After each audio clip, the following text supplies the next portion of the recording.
The most surprising numbers from that 8-game sample size and what to actually believe in with this new version of the Bucks. Camille and I share the surprising numbers and raise some concerns coming up after this on today's Locked On Bucks.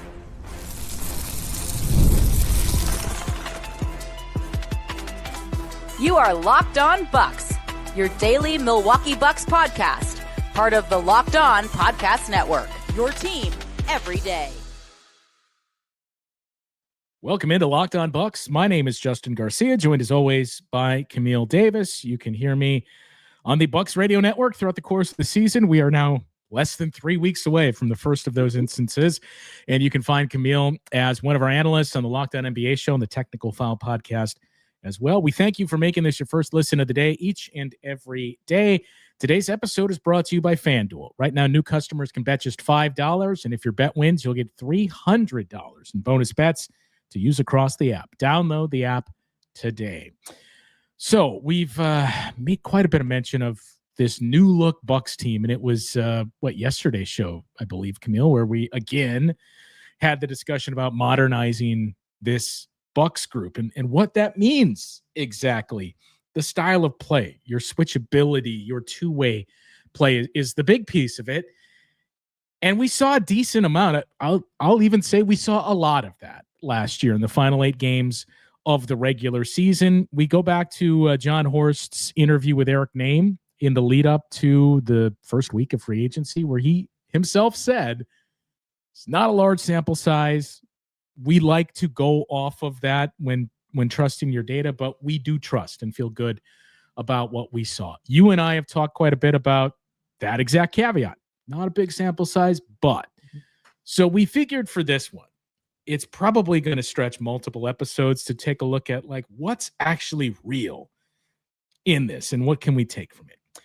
And I really centered this around, and I don't know how much of it we'll get to, frankly, on today's show. I centered this around really like 4 players.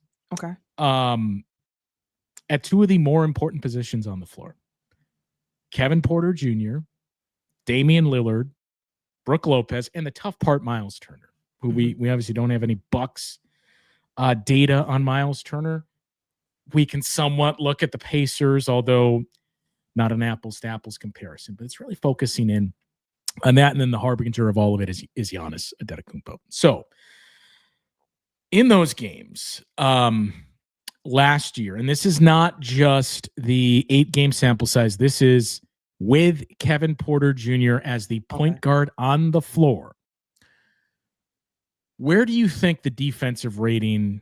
Well, I mean, I'm assuming if I ask you, Camille, one of these data sets as Kevin Porter Jr. as point guard, another as Damian Lillard as point guard, which do you think would have the higher defensive rating? The one with Kevin Porter Jr. Right. Yes. So it was nearly a 3 points per 100 possessions difference with KPJ as the point guard than it was with Dame as the point guard, which is, not that unsurprising. You predicted it, and anybody listening to the show is going to predict it. What about the offense, though? See, that's an interesting question to think about, too, because we know Dame and Giannis were the highest scoring duo in the NBA. But we also talked about how the starting lineup didn't really kick your socks off in the way that one might expect from a team with Dame and Giannis. And we've seen Kevin Porter Jr. have the games where he lit it up at the end of the year, too. I'm thinking this through out loud, if you guys couldn't tell. This is all new information for me that Justin's feeding me. So I'm going to guess that the offense was higher. My gut wants to say actually with Kevin Porter Jr., but I'm going to say with Dame. Always stick with your gut. It was, in fact, higher. And again, 3 points per 100 possessions higher. So where the Bucks were as a net whole, significantly better when Kevin Porter Jr. was your point guard versus Damian Lillard. Now, there are a lot of caveats that need to be applied to that. It was less than 500 possessions that we saw, which is not a lot. It was about 5 times as many possessions that we saw with Dame in those spots than it was with Kevin Porter Jr. in those spots. But that's where you're starting at, is lineups with KPJ as the point guard. The Bucks had a 113.1 defensive rating and a 119.6 offensive rating. So for context, they finished the season as a whole with a 115.1 offensive rating and a 112.7 defensive rating. So you're basically the same, a half point per 100 possessions worse than your season-long average, and you're better offensively by about 4 points. Like if that was what they posted year-round, they would have had the fourth best offense in the league. Actually, I take that back. They would have had the second best offensive rating in the league for a group that, despite all the lumps and, we talked about, you mentioned too, the inconsistencies, they still managed to finish the season 10th in offensive efficiency and a 12th in defensive rating. So would have finished right around the same defensively. You would have been much, much better offensively. So that was one of the things that stood out.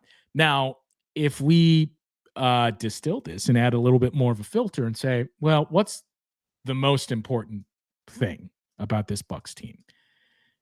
It's Giannis, right? So just take a look at these lineups with Kevin Porter Jr. as your point guard and Giannis Antetokounmpo also on the floor for the Bucks.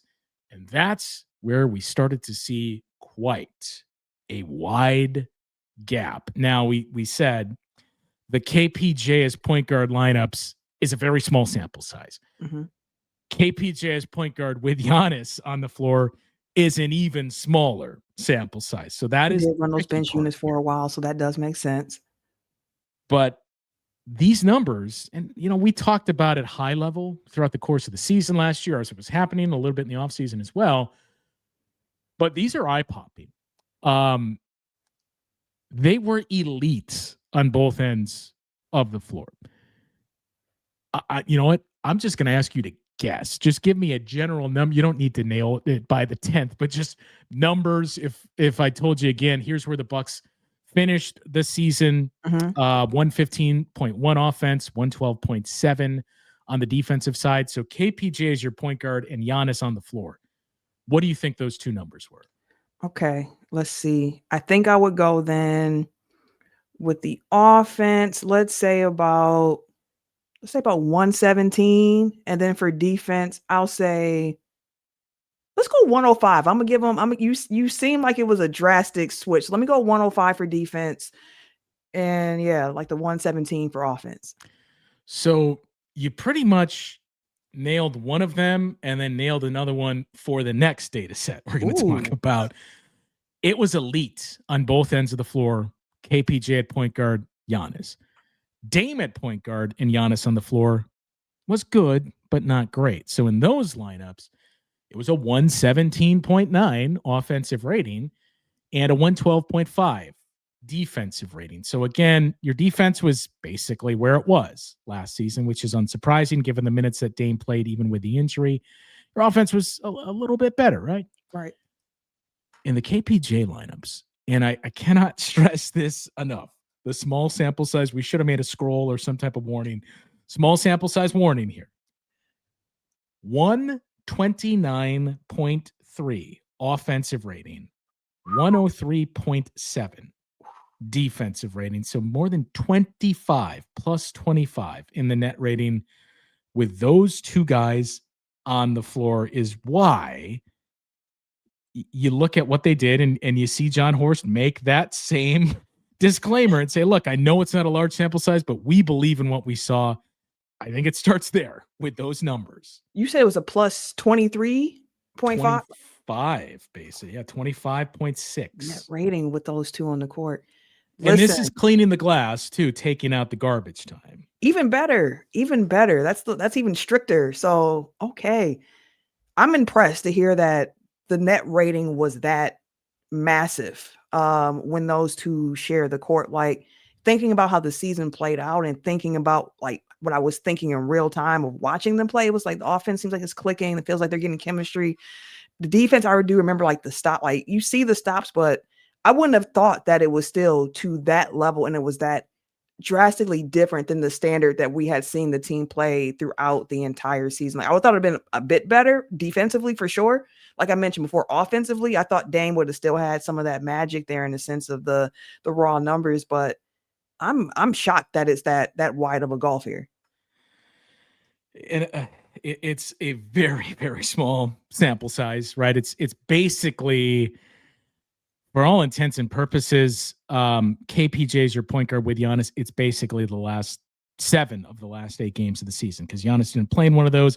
We saw some moments of it, but not to the level we did in those 8 games without Damian Lillard, of Giannis sharing the floor with KPJ. So you're really leaning into that portion of the schedule, which carries another caveat we'll get to a little bit later in the show. But it brings us to, okay, this is the group we saw largely in the playoffs, in the Bucks' best moments. So how did those numbers translate to the playoffs, and what aspects of the defense did we see the biggest boost from Kevin Porter Jr. and what from that carries over into this season? We'll share that with you coming up after this. Time to talk to you now about our friends at 5-Hour Energy. Caffeine just got a flavor upgrade. 5-Hour Energy shots deliver tasty caffeine in 17 bold flavors. Each 2-ounce shot packs the caffeine of a premium 12-ounce cup of coffee, plus B vitamins and nutrients with 0 sugar and 0 crashes. What I love most about 5-Hour Energy is just how portable they are. You get big taste in a tiny shot. You can take it with you anywhere, get that boost wherever you are, whenever it is that you need it. I always keep several bottles on hand with me, especially this time of year with those late night Bucks games starting to creep in. I go for grape whenever possible. Pomegranate, choice number 2. It gives you that refreshing flavor and that quick lift before or during a busy day. So enough with the boring, flavorless caffeine. It's time to give your caffeine a flavor upgrade with 5-Hour Energy shots. Get the favorites you love, or be bold and try something new in store and online at 5hourenergy.com. That is www.5hourenergy.com or on Amazon today. So the playoffs discussion is where this gets interesting. Those numbers torpedoed in the playoffs. And I think that's what makes this even more challenging, is we know it's a small sample size. We know leap of faith may be a bit excessive, but like, you don't have a ton of data to support this. You just have the eye test and a small piece of data to say, we think extrapolated over 82 games, this is going to work here. Now, there is also the argument to be made of, what you and I have talked about before too, and that did these numbers look especially bad, and the performance especially bad, not only because of the injuries that you were dealt in both of these seasons, but because the Indiana Pacers may well have been just the worst possible matchup for the Bucks. And to get that 2 years in a row, of course, that's going to carry some type of impact on your numbers. But nonetheless, in the playoffs, 110 offensive rating and a 125 defensive rating. Now, that was just the Bucks as a whole. That wasn't any of the filters that we viewed here. Negative 15 defensive rating, or negative 15 net rating. I didn't expect good, but I got to be honest, Camille, those numbers are worse than I anticipated and imagined. But their best lineup in the playoffs, which anyone with eyes could see and say that backs up what I watched, was Kevin Porter Jr., Gary Trent Jr., AJ Green, Giannis, and Bobby Portis. Right. What would you guess was the net rating for that group in the playoffs? If I remember correctly, it still wasn't that high. It was the best the Bucks threw out, but it still wasn't something you would look at and be like, this is what I want to build my future of the franchise off of. If that was the data alone, I think the net rating is like 4 or 5 or somewhere in that range, like 4. I'm gonna say 4. 4. Okay. Well, I wish it was essentially flat. It was a 0.9, which would have ranked 15th in the league for net rating. The problem was on the offensive side. They had, with that group, a good defense at a 106.5, but a bad offense at 107.4. And again, just as we said, that net rating would have been in the middle of the pack. That defensive number of 106.5 would have been number one in the league in front of the Oklahoma City Thunder. But on the offensive side at a 107.4, that's the third worst offense in the league. Ooh. So that was the gap we saw from the Bucks in the playoffs. Of you'd have moments where, okay, this worked offensively, but by and large, among the worst, while your defense was among the best. So that was that 5, right? The total performance we already went over, right. Even less great. But when you take Brook Lopez off the floor, because he was one of the main whipping boys in what happened last season, pretty much the same results as the overall figure in terms of what your net rating was. It was a 108.3 offensive rating with Brook off the floor. So you were basically the same, moderately better. And your defense was a 118.6 as expected without a rim protector there, in a second rim protector, I should say, in Brook Lopez. So it wasn't quite as simple as Brook Lopez was the problem. I'm not here to say Brook Lopez was great in that series. Mm-hmm. But that was one of the things that stood out. Now, let me ask you this. What we just went over and how eye-popping it was to see Giannis with Kevin Porter Jr. paired together on both ends of the floor. And we've talked about before the numbers for that 5-man group in the regular season, very small sample size, not quite as good as the plus nearly 26 net rating, but still very good. Where, when they always, say truth is somewhere in the middle, mm-hmm. How do you take that when you see, here's what we saw in regular season games, which we'll get to in a second. Here's what we saw in the playoffs against a team that eventually won their conference, and how it looked on both ends of the floor. Do you have any concerns looking at that and saying, well, that's what it did against good competition? Is this going to be good enough? We're going to have to see, because I think one aspect to why those numbers are the way that they are is something that we've talked about, which was that Kevin Porter Jr. did not have a good first experience in the playoffs. When you look at the raw numbers of what he was able to do, like we've talked about the split between his numbers in LA and the split between his numbers in Milwaukee. And when you look at that, he played more games for the Clippers, but it's the efficiency levels that really shot up when he was playing for the Bucks. Like as a Clipper, his field goal percentage was around 42%. As a Buck, it went up to 49%. The 3-ball, he was shooting 25% from 3 as a Clipper, 41% from 3 as a Buck, and it was around the same amount of shots per game right there. So if you tell me the Milwaukee Bucks version of Kevin Porter Jr. was shooting 41%, from 3, still giving you 11 points, giving you 3 assists or something like that, it's like, okay, you can kind of deal with that. But come playoff time, that field goal percentage dropped down to 39%, 40 if you want to round up right there. And the 3-point percentage, it was all right for him. That he did well. He shot the 3-ball 47%, but the turnovers went up for him. It just, the overall play from Kevin Porter Jr. in the playoffs wasn't good enough, even though like you see like, okay, 11.7 points per game in the regular season, 11.2 in the playoffs. Like what's the big difference? And it's like, well, he just didn't shoot as efficiently. He shot well from 3, but overall from the field, just not as well from those 2-pointers as you saw in the regular season. So I think that's a big piece of it. And I'm not necessarily concerned about that, because I mentioned too, like AJ Green had a bad first playoff experience too against this very same Pacers team, just a different experience with that series, but he bounced back the next year. So for me, it's like, how can Kevin Porter Jr. bounce back? You're going to need at least the version you saw during the regular season of the Milwaukee Bucks to really propel that forward. Yeah, and KPJ only started 1 game in that series. You mentioned it was a rough go of it early. It was really the first 3 games he struggled to find consistency. You could kind of tell in game 1.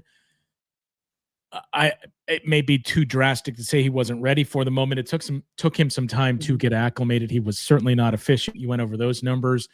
It wasn't until game 4, which they lost, where Kevin Porter Jr. kind of started to find his footing and scored 23 points. And then, played basically 47 minutes in game number 5, shot 40% from the floor, only took 2 threes, and started to put together what you hope to see go forward. Had a steal, had 7 assists, did a decent job of protecting the ball. So as the series went on, he got better. And that, I think the other important clarification to make is that was his first, just as you made the comp to AJ Green, that was his first experience of the playoffs. Had never played in a playoff game before that, which unsurprising considering the teams he played with and the iterations of them leading up to this. So it took a couple of games for Kevin Porter Jr. to, I guess you would say, get acclimated to the playoffs. One other correction to make, I talked about that 5-man group in the regular season. It was actually, I had it mixed up, much better than just Giannis and KPJ. They were a plus 54.6 net rating. 151.1 offensive rating, 96.6 defensive rating, which, look, I don't expect any team to post a sub 100 defensive rating.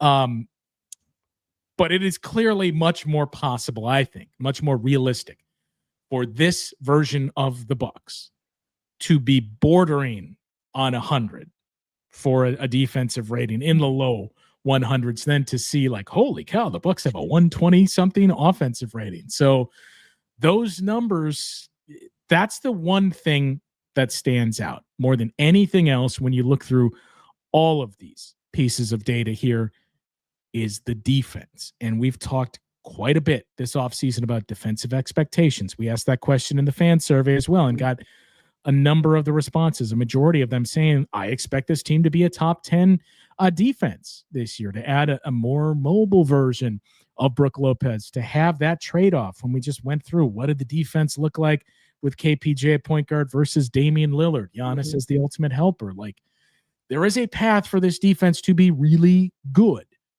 How good and how close to elite may determine how far this team goes, because there's frankly a lot of questions with the offense. We'll get to that, but also where defensively did Kevin Porter Jr., not just KPJ, but this group as a whole, really make the biggest impact on this Bucks defense and to a lesser extent their turnaround? We'll get into that coming up next. Well, time to talk to you about our friends over at FanDuel, as the NFL season is here, and FanDuel is making sure you're ready for kickoff with a can't-miss offer. Right now, new customers can bet just $5, and if your bet wins, you'll get $300 in bonus bets to bet across the app. You'll love using FanDuel because it fits however you like to bet. Player props, building same-game parlays, or even jumping in live as the action unfolds. It makes every game more exciting, whether you're watching your team or keeping an eye on your fantasy team. It's quick, easy, and the best way to add a little more energy to those Sundays. So are you ready to play? Download the FanDuel app now by visiting FanDuel.com to get started. That is FanDuel.com to place your first $5 bet. Okay, so where did we see the biggest impact defensively? And this, to me, Camille, is arguably the most important thing for this group, because I think it's intertwined to what we hope to see. Bucks got in transition a lot more. Defensively, they cleaned that up. That was a year-plus long process that we saw basically as soon as Doc Rivers took over. And I don't want to get back into plowing over the same piece of grass here, but we talked about it at the time, too. The biggest thing from Doc Rivers was just saying, okay, don't do this. Like, we'll figure out what I want you to do for the time being. Just don't do this. And we saw the transition defense improve because he pointed to a couple of other examples of, like, we got guys that are crashing for boards where it's like, there's no scenario where you should ever crash. And we only got 1 or 2 guys that I would say, go ahead and do it. And you cleaned up some of that miscommunication or ambiguity, and we started to see the results pour in. They were much better last year as well. But with those Kevin Porter Jr. point guard lineups and then Giannis on the floor as well, they were in the 99th percentile in transition defense efficiency. 103.7 is what the opposing offense had for points per 100 possessions when they were in transition. Now, you usually view transition stats by points added because in theory, this is easier to score. So you're adding points to what your offensive rating is. The Bucks defense subtracted points in transition defense in those spots with KPJ and Giannis. They subtracted more than 4 points per 100 possessions there. When you look at not just KPJ and Giannis, but that 5-man group, KPJ, Gary Trent Jr., AJ Green, Giannis, and Bobby Portis, that group had a 96.6 defensive rating in transition. And that's where the points added per 100 possessions was actually negative. And it wasn't smoke and mirrors, just, transition defense, because they were pretty good in the half court as well. A 91.9 defensive rating in the half court in those spots. Putting you on the spot, I acknowledge that without anything else at your disposal. But what would you say accounts for that? Just more fluidity and just like one of the other things we talked about, not necessarily having, it's not to single out any individual player, but not really having a weak spot to say, go with this guy. I think that's what it comes down to more than anything too. I laugh a lot when I think about some of the things Kevin Porter Jr. said when he joined the team, like mentioning like, we're bringing in some of the young legs now. Like we like to run. We like to do that. So like, we're looking forward to being able to get out on the court and running. And one of the things with the transition defense all the time for the Bucks when it was really struggling was that guys just weren't getting back quick enough. Whether it was because of lack of foot speed of themselves, or maybe sometimes, a lot of times actually, it was just guys kind of still talking to the ref or looking for a call. Yes. Instead of just getting back on defense. And, I think the young guys, one is the weakness point that you pointed out, but also just having legs out there that want to go and run. Like it's a random Tuesday in February before the deadline. No one's really like, man, this could be not mailing it in, like got the legs to go out there and do it. So I think that's a key part of it as well. And it felt like that group also developed really good synergy with one another. Like a key to effective defense is understanding where your teammates are at, understanding where help's going to come from, and being comfortable in those rotations. And I thought you saw a lot of trust between that lineup as well on the defensive side of the ball. And maybe it's from just being put in that fire. Maybe that Timberwolves game when they had that crazy comeback, like maybe stuff like that. When you get building on that, you add to it. So the chemistry I thought between that grouping was also really, really well, which I can't point like a stat to chemistry, but just recollection of seeing them play they looked good together. Yeah, I would back up everything you said. I think it was a group that was clearly very comfortable playing together.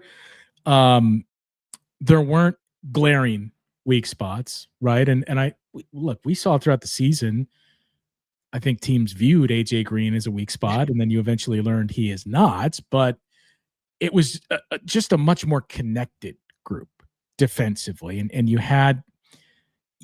weren't asking anybody to kind of pick up the slack of another guy consistently. And I think that was one of the big things that we saw. Now you mentioned play style and pace, and we've both kind of pointed out how important we think that is going to be this season, that the Bucks play at a much different pace. They play at a faster style and really push for, 100 possessions throughout a game here. I think the interesting thing, and I was hoping to tie this together with this and say, see, here's what we got, was the Bucks pace in those final 8 games. It actually dropped versus where it was season as a whole. They were middle of the pack pace team this season, weren't they? They were. So I believe I have it. I can look at it in a second here, but like for the final 8 games, they had a 98.5 pace. So in other words, they were averaging 98.5 possessions per game. That was 18th in the league. And everything that we've set up here is all right. And again, it's not to single out Damian Lillard or anybody, but it's all right. Let's get out and run. For the rest of the season, for the full season, they were a 99.9 pace, which was, I believe, 13th, 14th. So they got worse in terms of where they ranked and how many possessions they were getting off per game. Now, I think there's a couple of things to that. Number one, we've talked about this in the offseason. You're just not going to be up there in pace when you've got, and I know this wasn't the case last year, but when you've got, or for the portion we're talking about, Brook Lopez, Chris Middleton, Damian Lillard on your team. You're going to play a certain style. They like that half and it's not going to be what Indiana does. Yeah. Yeah. But for those games we're looking at, you did have Brook Lopez. And that's a big part of it. When you got a lumbering big. Yeah. Miles Turner, as we've said, closer to Brook than he is to Jericho Sims, but still quicker and more athletic than Brook. And he is accustomed to playing that style with the Indiana Pacers. So I think it's really two things. It's number one, well, you still got that to account for. Right. And also, it's 8 games. It's the end of the season. The Bucks maintained, they had this belief that Damian Lillard was going to return. I thought it was crazy. A lot of us did. He ultimately came back. You're not going to overhaul everything overnight for 8 games going into the playoffs and say like, well, we got to play a totally different way now. You know, even though this guy might be coming back, tough. This is the way we play now. So any wholesale sweeping changes to your pace, it's also roster dependent on what the rest of your personnel is. But that's something that you usher in an off season. Now, I was surprised that it took a step backward, but I wasn't surprised that you went from holy cow, they, overnight jumped up to 3rd in pace.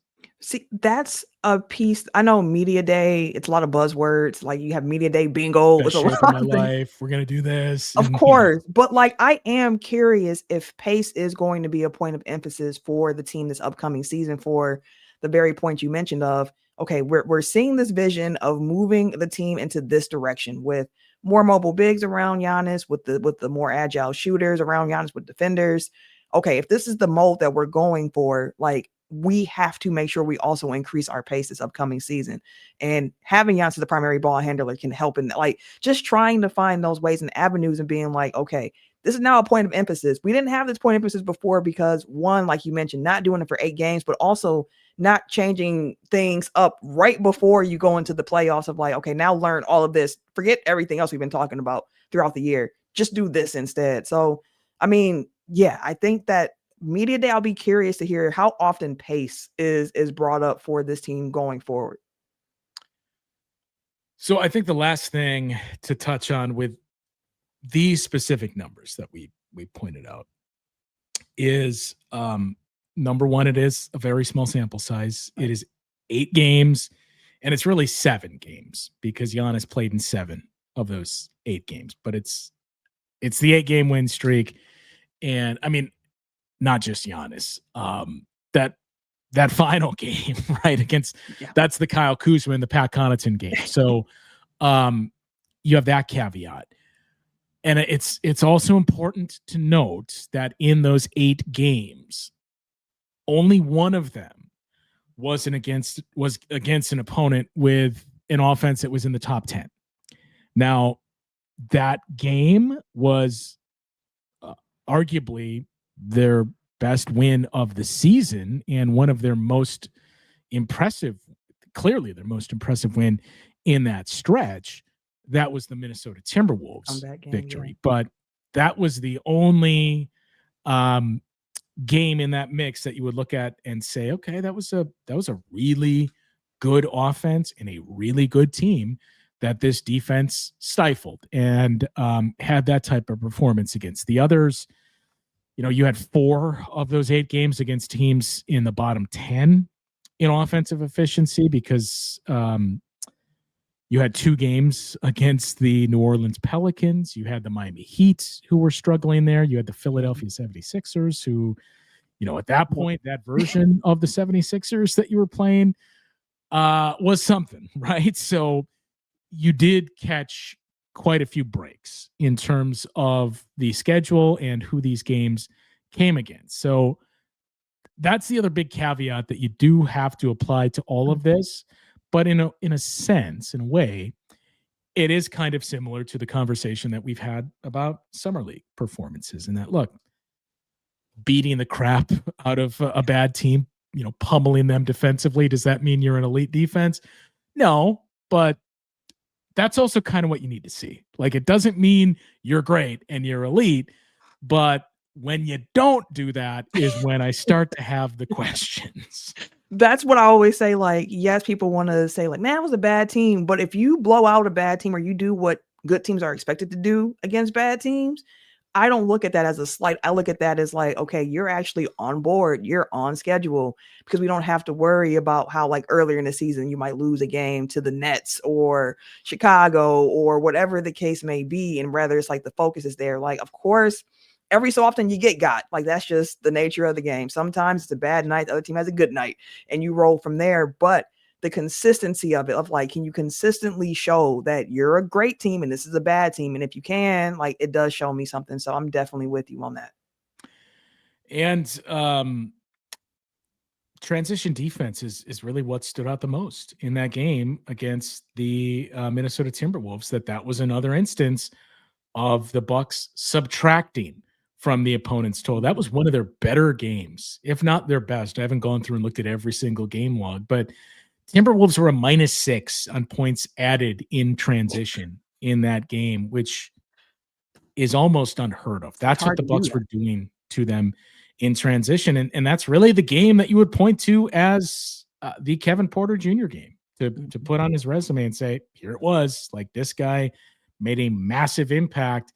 And you look back at that game, Camille, I think it's moments like this. It's not just the numbers that we went through, but it's those moments as well when you look at how that team played off one another. Because statistically, in terms of efficiencies and what they brought to the table, the best players on the floor for the Bucks in that game were Giannis, Kevin Porter Jr., and Gary Trent Jr. Those were the best guys that had the biggest impact on the game. And then on the shots created aspect, AJ Green. So I think it's a combination of all of that. And that, look, that was a very good opponent. Those were the guys that made the impact. This is what this group did in a small sample size. So let's see how much of this carries into this upcoming season. Yeah, and that's the part. How much of this can carry over to this upcoming season? And honestly, I want to know too, of like, how much can you improve over what you did last year as well? Because a lot of times too, when you're thinking about team growths or moving to the next level, internal development is a huge part of that. I mean, look at the Giannis story. I'm not expecting, MVP jumps from all of the guys on the team, but internal development is extremely important. So it's like, what did you add to your game this year? Another year in the system, you're more comfortable. You know what to expect a little bit more playing alongside Giannis. Now, how can you improve as well along the way? So I think that's the piece for me of like, if we don't see improvement from AJ Green, from Kevin Porter Jr., from Gary Trent Jr., based on what I saw last year, I'm expecting even more from them coming up. So let's see what that development's looking like. There are certainly more stones to, what's the phrase? Unturn here and look at for the impact that we saw from this group and this Bucks defense as a whole. We're going to continue to dig into things like this leading up to the regular season. We've got a few more players we need to profile and take a look at what you mentioned, impact and growth go forward. Guys like Gary Trent Jr. and AJ Green, the situations the Bucks put them in last year. How do we expect that to maybe not change, but be enhanced this upcoming season? We're going to start to take a look at some of those things and also solicit your feedback. If there's something you're curious of, hey, can you take a look at this and let me know how this worked out? Leave your thoughts in the comments, and we'll continue to dig into that data as we get set for the season to begin. On tomorrow's show, Jordan Tresky is going to join us and discuss his book, Building the Bucks, the history of the Bucks, how they came to fruition, building that first championship, and then hopefully not culminating. Hopefully there's one more, but ultimately getting a second one. So we're going to chat with Jordan about his book, his findings, what prompted him to write this, and what was the most surprising thing that he learned. So that'll come your way on tomorrow's show, and then more data deep dives throughout this week, next week, and into the preseason as well as we get set for Media Day. You mentioned coming up in less than 2 weeks now. Hard to believe. That will do it for today's show, though. For Camille, I'm Justin. We'll talk with you guys once again tomorrow on Locked On Bucks.